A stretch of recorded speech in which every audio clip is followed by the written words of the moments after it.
Hello and welcome. Today we're talking about step number 5, how to become unstuck and create positive change. I will put the links for the other lives where I talked about the steps 1 through 4, as well as a little bit about myself, how I came up with this, and why this is important right now. I will post all those links in the text section of this live as soon as we're done here. Now, what is step number 5? We've talked about that you need to have the willingness to want to change. Lots of people want change, but they do not want to change. So we got to have the willingness. We need to have the awareness. What are we currently doing? What are we not doing yet? And how do we get to point B where we want to be? We also talked about understanding why we are the way we are and why we do the things that we do and why we are not doing the things that we don't do and what we need to do in order to move forward and how we can help ourselves with those 4 key pillars to move forward. Yesterday we talked about responsibilities, and today we will talk about taking action.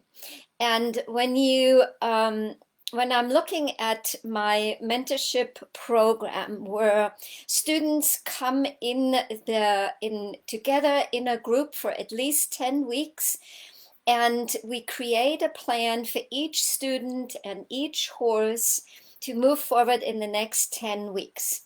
And who are the students that make the most progress? The students that show up for the original roadmap planning session one-on-one with me, the students that actually go out and do the steps with their horses, that make videos, that come back to the group meeting, and we're going over their videos and I give them step-by-step instructions on what to do the next week, and then they go out and they put that newly found knowledge into action. When we want change, we have to take action. And a lot of times action is scary because we are doing something new. And we humans, we love to be comfortable. We love to live in certainty. That's why the times that we are currently living in are creating so much stress and anxiety and fear in us humans, because there's so much uncertainty. And of course we are being bombarded with information overflow, and our brain has to decipher what is important and what is not important. So you have to create urgency for the things that you want to change. You have to carve out time in your schedule. And a lot of times I hear students say, I do not have time. And I hear myself saying it at times.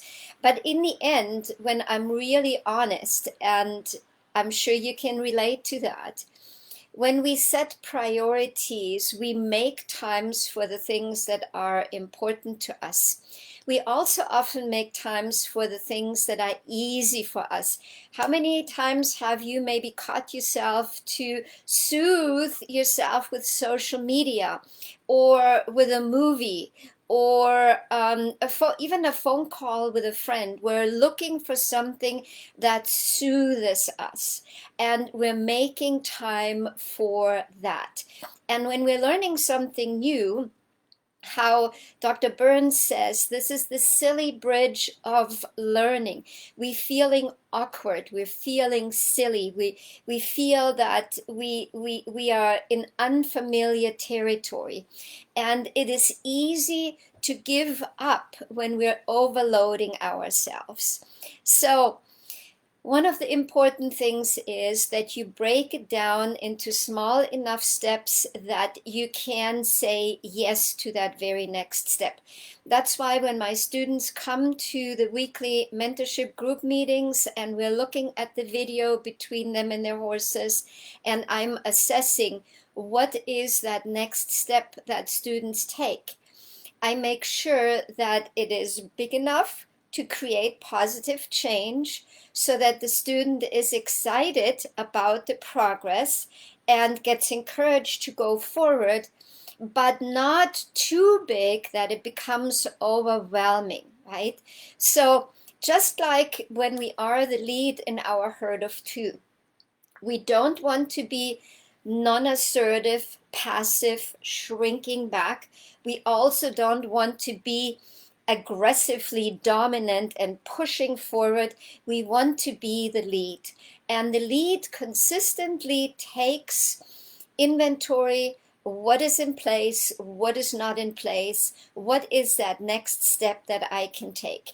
And if that is particularly difficult for you, then self-study programs just will not work for you, right? Because you will have a tendency to walk away because taking that next step on your own is just too hard. And a lot of times what happens then is that we actually beat ourselves up over it. Oh, I wish I had done that. Why didn't I do that? Other people can do it. I can't do it. But in the end, you did not set yourself up for success. So sometimes support is absolutely vital. That can be a trusted family member, that can be a trusted friend, that can even be a support group that you're looking for your specific issue. And when I look at my mentorship community, we have three things, three laws that are important. Be kind, be caring, be supportive. And that is the kind of environment that you will want to take action. When somebody constantly tells you, oh, I don't think you can do that. No, you haven't done it before. You won't be able to do it again. Or why don't you do it this way, right? But this way goes against your own values and your own beliefs, like we talked about yesterday. One of the responsibilities that you have to take is to be responsible and make sure that your own values and beliefs are upheld by yourself as well as the people that are around you. So this idea that you need to create a supportive environment is one of the biggest steps that you will take when you first look at this particular part about taking action. Who can support me? Who is an accountability buddy? Who can I share that XYZ is my goal and I would like to have a bi-weekly check-in, or maybe even in the beginning a daily check-in, because usually creating a new pattern, we want to do it at least 5 to 7 times to get a little bit of a routine. So it will be important that if you're incorporating a new step, that you're not making too many steps too quickly. Allow yourself repetition, because repetition is the mother of skills. Now, going back to making time, you will have to look at, how can I make time for what I would like to do? Do I need to maybe take time from something else and allocate it to the action that I am looking for right now? Can I gain support? Can somebody else maybe do some chores for me for a while so that I can free up time? What can I let go of so that I can allocate time?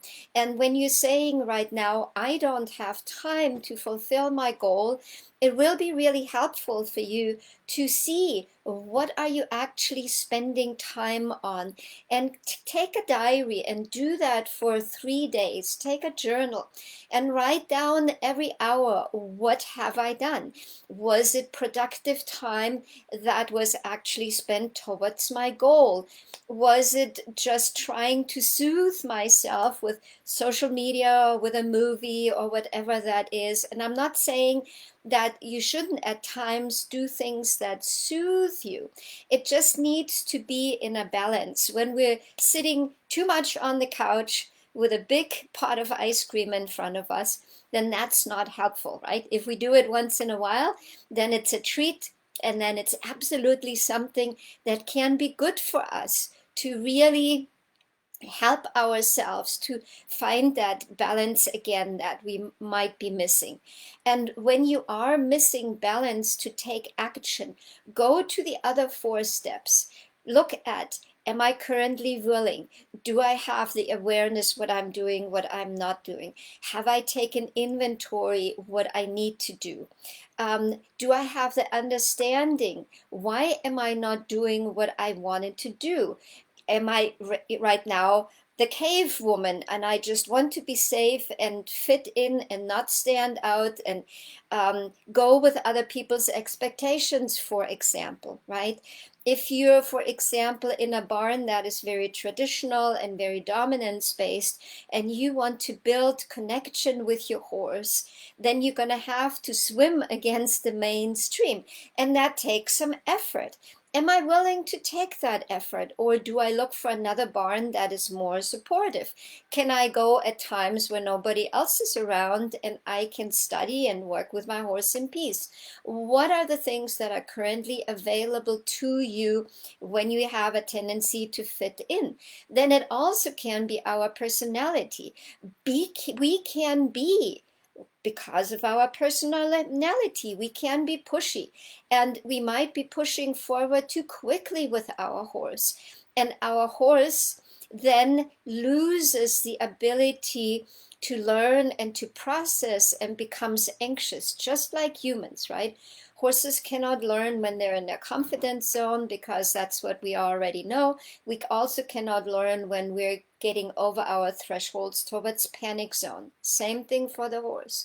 Sometimes our personality is that one that we want to sit back and we want to shrink back, and then we actually have to teach ourselves to step back to that plate that we decided to take on and to keep filling it with the tasks that we want to take. That is responsibilities, right? This is so important that you have a clear understanding.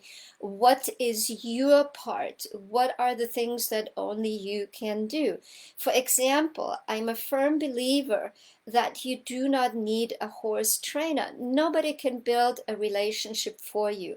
And even if your horse is difficult right now, taking small enough steps, you can work towards resolving the behavioral issues that your horse is currently presenting. Behavioral issues are man-made, so we can also fix them for our horse.